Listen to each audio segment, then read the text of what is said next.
یاد دہانی اور رہنمائی۔ بیٹی، اللہ کا خوف ایمان کی بنیاد ہے۔ ہر وقت یہ خیال رہے کہ اللہ ہمیں دیکھ رہا ہے۔ ہمارے دل و دماغ میں جو خیالات پک رہے ہیں، اللہ کو ان کی خبر ہے۔ ہماری زبان سے جو بھی چھوٹی بڑی بات نکلتی ہے وہ اللہ کے ریکارڈ میں ہے۔ علماء نے بہت سی مفید کتابیں لکھی ہیں جن میں دنیا کی محبت کے نقصانات، فکر آخرت اور گناہوں سے توبہ و استغفار کے فوائد بیان کیے گئے ہیں۔ ان کتابوں کو پڑھو، بزرگوں اور اللہ کے نیک بندوں کے واقعات کا مطالعہ کرو۔ ہر زمانے میں اللہ کے کچھ ایسے نیک بندے ہوئے ہیں جنہیں اللہ نے مال و دولت سے نوازا اور انہوں نے اپنے مال سے غریبوں، یتیموں، بے کسوں اور بیواؤں کے دکھ درد کو دور کرنے میں حصہ لیا۔ ایسے بندوں کی زندگیوں کو پڑھو، اس سے ایمان میں اضافہ ہوگا، خوف خدا میں ترقی ہوگی، کمزوروں کے ساتھ ہمدردی کا جذبہ بڑھے گا۔ جب بھی تم کو اپنے دل میں سختی محسوس ہو تو کسی یتیم کے سر پر شفقت کا ہاتھ پھیرو اور دیکھو اس کی معصوم اور خوشیوں سے محروم آنکھیں کیا کہہ رہی ہیں۔ کسی ایسی معصوم اور گمسم بچی کو دیکھو جس کے سر سے ابھی جلد ہی ماں کا سایہ رخصت ہوا ہو۔ دیکھو اس کی کھوئی ہوئی پراگندہ نگاہیں کیا ڈھونڈتی ہیں، اس کے ننھے سر میں کیا خیالات گردش کر رہے ہیں۔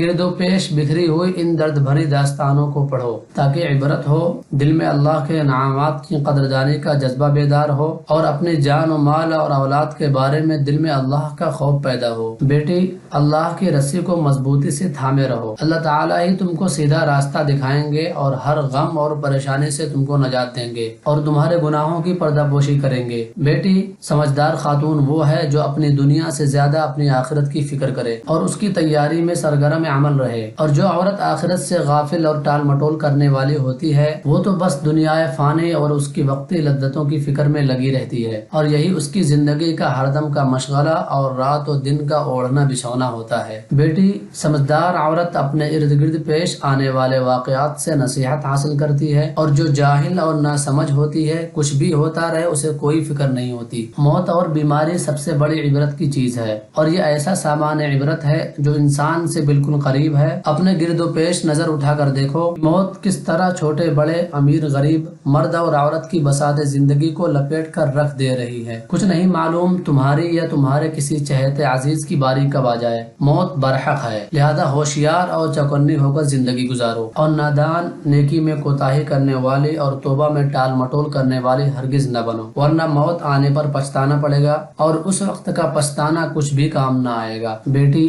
نو مسلم عورتوں کے اسلام قبول کرنے کے واقعات پڑھو، دیکھو اسلام کی کون کون سی خوبیاں ان کے ایمان لانے کا ذریعہ بنی۔ اس سے تم کو اپنے اندر ایمان کی حلاوت محسوس ہوگی اور اپنے دین پر فخر محسوس ہوگا۔ یوں لگے گا کہ تم پھر سے مسلمان ہو رہی ہو، اور تمہیں پتہ چلے گا کہ تم نہایت عافیت و سکون اور اللہ کے خاص فضل کے سائے میں جی رہی ہو، جس کی صحیح قدر و قیمت کا احساس تم کو اب تک نہیں تھا۔ بیٹی، گرد و پیش کے واقعات سے عبرت حاصل کرو، ان عورتوں کے قصے پڑھو جنہوں نے اپنی عمر عزیز کا ایک حصہ رقص و سرور اور عیش و عشرت کی حرام مجلسوں میں گزارا اور شہرت کے بام عروج پر پہنچی، لیکن زندگی کے اصل خوشیوں سے محروم رہی۔ بالآخر گناہوں کی زندگی سے اللہ کے حضور سچی پکی توبہ کی اور ایک شریف اور دیندار عورت کی طرح ایمان و عمل اور تقوی والی زندگی گزاری اور حقیقی عافیت و سکون کی دولت سے بہرہور ہوئی۔ بیٹی، مطلقہ عورتوں کی درد بھری داستانیں سنو، غور کرو آخر وہ کمزوریاں کیا ہیں جس سے فیملی ٹوٹ کر بکھر جاتی ہے اور ازدواجی زندگی کی خوشیوں کا تاج محل زمیں دوز ہو جاتا ہے۔ دیکھو ان آوارہ لڑکیوں کا کیسا برا انجام ہوتا ہے جو فون کے ذریعے معاشقے کرتی ہیں، پیغامات اور خط و کتابت کے ذریعے یاروں سے عشقیہ رابطے رکھتی ہیں۔ زندگی کا گہرا تجربہ رکھنے والے بڑے بڑے حکیموں اور دانشوروں کی تحریریں دیکھو، ان کے بیانات اور تقریریں سنو، تم کو تقوی اور دینداری سے خوبصورت اور کارآمد کوئی چیز نہیں ملے گی۔ سمجھدار عورت وہ ہے جو اپنے کو مشکوک مقامات اور تہمت کی جگہوں سے دور رکھے اور گناہ و حرام کاری کے ذرائع سے بچنے کا اہتمام کرے۔ بیٹی، ہماری اسلامی تاریخ میں بہت سی ایسی عورتیں ہوئی ہیں جنہوں نے علم و معرفت، زہد و تقوی، صبر و وفا اور راہ خدا میں جہاد و ہجرت میں ایسا اونچا مقام حاصل کیا کہ آج ان کی مثال دی جاتی ہے۔ ماضی قریب میں بھی بہت سی عورتیں گزری ہیں اور آج بھی ہیں جن کے اوپر مصائب کے پہاڑ ٹوٹے، ان کے شوہر اور ان کے جگر گوشے سال ہا سال جیلوں کی سلاخوں کے پیچھے رہے یا پردیس میں آزمائشوں میں گھرے رہے، مدتوں کچھ پتہ نہیں رہا کہ کہاں ہیں۔ ان کے بارے میں معلومات حاصل کرنا بھی اپنے جان کو خطرے میں ڈالنا تھا، لیکن قربان جائیے ان عورتوں کی ہمت پر کہ صبر کا دامن ان کے ہاتھ سے چھوٹنے نہ پایا۔ کتنی عورتیں ہیں جنہیں ظالموں کے ہاتھوں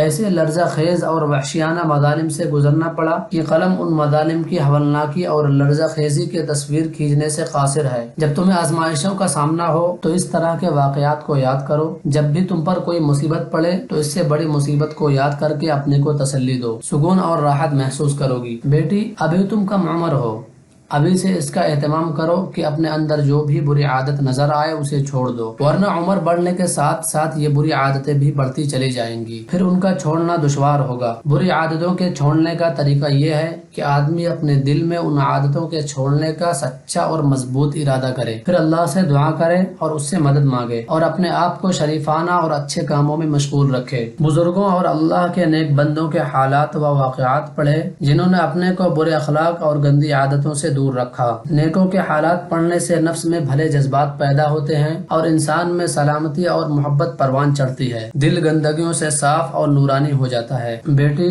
لحاظ اور رواداری میں شریعت کے احکام کی خلاف ورزی ہرگز نہ کرو۔ کسی سہیلی یا اپنے سے اوپر کے ذمہ دار کو خوش کرنے کے لیے اپنے رب کو ہرگز ناراض نہ کرو، اس لیے کہ ایسا کرنے سے اللہ ناراض ہو جائے گا اور پھر رنج و غم، کلفت و پریشانی تمہارا مقدر بن جائے گی۔ بسا اوقات تم بے چینی، بے خوابی اور گھبراہٹ سے دوچار ہوگی، لیکن اس کی کوئی معقول وجہ تمہیں سمجھ میں نہیں آئے گی، اس لیے کہ یہ سب کچھ اللہ کی ناراضگی کے سبب سے ہو رہا ہوگا۔ بیٹی، اپنے منہ کو غیبت اور کان کو چغلی سننے سے محفوظ رکھو، آنکھوں کو بدنگاہی اور حرام چیزوں کے دیکھنے سے بچاؤ، ناجائز مسافے سے پرہیز رکھو۔ پیاری، اللہ کی پرہیزگار اور اطاعت شعار بندی بنو۔